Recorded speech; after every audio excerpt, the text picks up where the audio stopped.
We comment often on the almost universal belief that inflation results from high growth in the money supply or government debt. Well, current trends in China are further proof that neither is true. Here we show a chart of annual growth in the money supply in RMB in China for the last 10 years.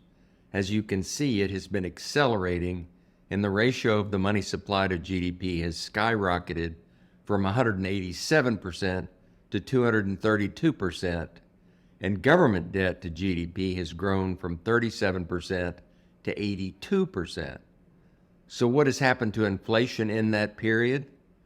According to the National Bureau of Statistics, the recently reported 2023 annual inflation number was negative 1.8%, in other words, deflation, and barely climbed above 1% in the period prior to that.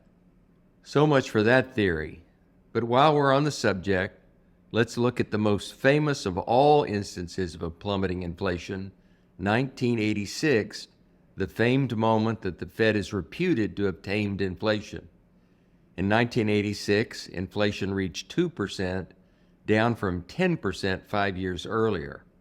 But contrary to the theory, government debt had skyrocketed from 32 to 48% of GDP, and the money supply had gone from 55 to 60% of GDP. Inflation is a function of depleted or constrained supplies, as happened with COVID and the war in Ukraine. As those supply issues get resolved, inflation comes down. If an escalation of war increases the price of oil or other commodities, we will face that risk again. But the actions of the Fed are of secondary importance. That's it for this week.